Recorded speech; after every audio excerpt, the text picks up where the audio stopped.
My dear students and friends,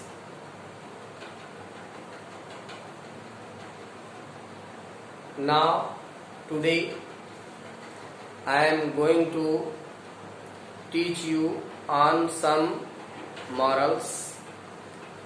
हम आज कुछ विशेष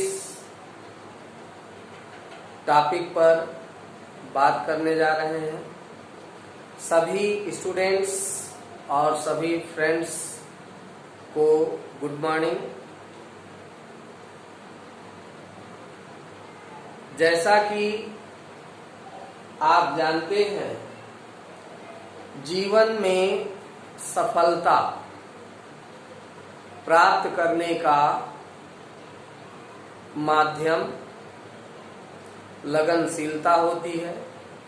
किसी भी लक्ष्य को प्राप्त करना है, उसे प्राप्त करने हेतु हमें लगनशीलता से लक्ष्य की ओर निरंतर डटे रहना चाहिए। जिस तरह से हम पुराने समय में संस्कारों से परिपूर्ण होकर हम कुछ सीखते थे, गुरुकुल में जाते थे, गुरुओं के आश्रम में रहकर उनसे शिक्षा दीक्षा प्राप्त कर अपने जीवन को आगे निखारते थे, जीवन को लक्ष्य तक पहुंचाने का प्रयास करते थे। तो हमारा मुख्य उद्देश्य है अपने उद्देश्यों की प्राप्ति करना। और उद्देश्यों की प्राप्ति तभी संभव है जब हम अपने कार्यों को निरंतर करें, लगनशीलता से करें और बड़े बुजुर्गों का सम्मान करें, गुरुओं का सम्मान करें। यदि देने वाले का हाथ ऊपर होगा और लेने वाले का हाथ नीचे होगा, तभी वह उससे कुछ प्राप्त कर सकता है। यदि आप में यह गुण है तो किसी भी व्यक्ति से कुछ भी सीख सकते हैं। फिलहाल हमें अपने नैतिक मूल्यों के साथ और कुछ पाने की अभिलाषा के साथ हमें अपने गुरुओं के साथ, अपने बड़े बुजुर्गों के साथ, अपने मित्रों के साथ जुड़ना चाहिए और उनसे अच्छी चीजें लेकर अपने को सदैव निखारने का प्रयास करना चाहिए। जैसा कि हम दो छोटी कविताओं के माध्यम से कुछ जीवन के पहलू को बताने का प्रयास करेंगे। जैसा कि यहाँ पर है, बाधाएं आती हैं आए, ये पहली कविता है। इसमें शब्द है बाधा। तो जीवन में अनगिनत बाधाएं हैं। आपके उद्देश्य की प्राप्ति के लिए बहुत सी बाधाएं हैं। उन बाधाओं से विचलित नहीं होना है। आज का समाज, आज के परिवेश में बहुत से ऐसे लोग मिलेंगे जो आपको अपने लक्ष्य से, अपने मार्ग से भटकाएंगे। लेकिन यदि मन में हमने ठान लिया है कि हमें लक्ष्य तक पहुंचना है, तो जीवन में कितनी भी बाधाएं आए उससे हमें घबराना नहीं, उन बाधाओं को पार करते हुए लक्ष्य की ओर बढ़ना है। जैसा कि इस कविता के माध्यम से हमारे मोरल को बढ़ाने का प्रयास किया गया है।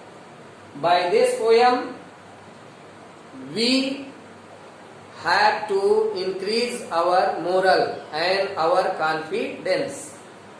जैसे बाधाएं आती हैं तो आए, घिरे प्रलय की घोर घटाएं। यदि बाधाएं हमारे सामने हैं और प्रलयंकारी घनघोर घटाएं घिरी हुई हैं, जीवन अंधकारमय भी दिख रहा है, सामने उजाला नहीं दिख रहा है, फिर भी पांवों के नीचे अंगारे।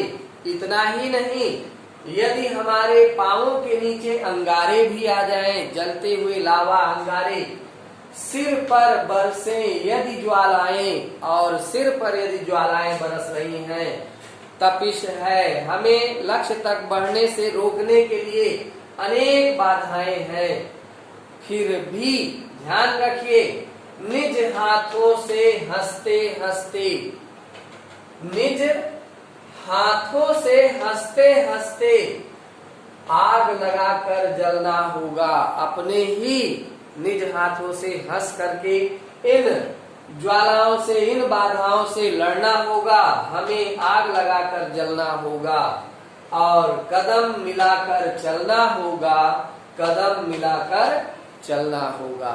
अर्थात हमें बाधाओं से विचलित नहीं होना है, समस्याओं से विचलित नहीं होना है, हमें निरंतर कदम से कदम मिलाकर अपने लक्ष्य की ओर बढ़ते ही जाना है। और इस तरह का आत्मविश्वास लेकर यदि हम अपने लक्ष्य की ओर बढ़ेंगे तो बाधाएं हमारा कुछ नहीं बिगाड़ सकती हैं, हम अपने लक्ष्य तक पहुंच सकते हैं। देखिए, यही दूसरी कविता है, इसमें गूढ़ रहस्य है, व्यंग भी छिपा हुआ है, यह व्यंग्यात्मक कविता है। सबसे मेन मुख्य बात हम बता दें इस कविता के विषय में कि मैं नवोदय विद्यालय मेजा तहसील मेजा खास में 8वीं तक स्टूडेंट रहा हूं, नवोदय विद्यालय मेजा में, और 9वीं 10वीं मैंने नवोदय विद्यालय मलापुरम केरला में बिताया है, और इस तरह से एजुकेशन हमारी चली है। यह कविता हमने अपने गुरु जी से सुनी थी, जो आज भी हमारे दिल दिमाग में बसी हुई है। शायद मेरे सहपाठी जो नवोदय में मेरे साथ पढ़ते रहे हैं, वो सभी भी इस कविता को सुने होंगे। मेरे हिंदी के गुरु श्री LB मिश्रा जी ने हम सभी को यह कविता सुनाया था, और इस कविता के माध्यम से उन्होंने समाज पर व्यंग भी कसा था कि आज के नेताओं और समाज में क्या कंडीशन है किसी एक व्यक्ति के प्रति। तो देखिए, इसमें इस कविता के माध्यम में है, खून पसीना किया बाप ने, यानी जो स्टूडेंट पढ़ रहा है, एक पुत्र पढ़ रहा है, उसके पिता किस तरह से फीस जमा करते हैं। वो निरंतर रात दिन एक कर खून पसीना बहाकर, खून पसीना यानी कठोर परिश्रम करके बाप ने, पिताजी ने एक जुटाई फीस। खून पसीना किया बाप ने, एक जुटाई फीस। देखिए इस लाइन में, इस लाइन का रहस्य, खून पसीना किया बाप ने, एक जुटाई फीस। पढ़ पढ़ कर आंखें निकली। बच्चे ने कोई कमी नहीं किया, स्टूडेंट ने कोई कमी नहीं किया, अपने पिता के सपनों को साकार करने हेतु उसने किसी भी प्रकार की कमी नहीं किया। यानी उसने जहां भी उसको सुविधा मिली, पढ़ पढ़ कर आंखें निकली, यानी दिया के सामने, लैंप के सामने या स्ट्रीट लाइट के सामने बैठकर पढ़ पढ़ कर आंखें निकली। यानी इतना उसने मेहनत किया कि पढ़ पढ़ कर आंखें निकली, और उसकी आंखें जो है छोटी हो गई हैं, और पढ़ पढ़ कर आंखें निकली। आंख से ही पता चल जाता है कि उसने काफी मेहनत किया है। पढ़ पढ़ कर आंखें निकली, नंबर आए 30 नंबर आए। इतनी मेहनत करने के बाद यानी 33 अंक पासिंग होता है, और 30 अंक आए हैं यानी फेल। तब सीनेट पर शिक्षा मंत्री ने कहा, अजी शाबाश। और आजकल के नेता जो शिक्षा मंत्री हैं और भी किसी न किसी पद पर हैं, मुख्यमंत्री हैं, शिक्षा मंत्री हैं, अन्य भी पदों पर हैं, जो अपने बच्चों को तो फॉरेन कंट्री में एजुकेशन के लिए भेजते हैं, लेकिन यहाँ की शिक्षा व्यवस्था को सुदृढ़ करने का वर्क नहीं करते हैं, क्योंकि यहाँ की शिक्षा व्यवस्था में उनके बच्चे नहीं पढ़ते हैं। तब सीनेट पर शिक्षा मंत्री ने कहा, अजी शाबाश, जीना हराम हो जाता यदि होते तुम पास। उन्होंने व्यंग कसते हुए कहा कि यदि तुम पास होते तो जीना हराम हो जाता। तो इस तरह से तब सीनेट पर शिक्षा मंत्री ने कहा, अजी शाबाश, जीना हराम हो जाता यदि होते तुम पास। अगली लाइन में है, फेल पुत्र का पिता दुखी है। जिसने खून पसीना किया था उसका बेटा फेल है और फेल असफल हो गया है। फेल पुत्र का पिता दुखी है, सिर धुनती है माता, जन गण मन अधिनायक जय हे, भारत भाग्य विधाता। तो इस कविता के माध्यम से हम अपने गुरुजी को नमन करते हैं।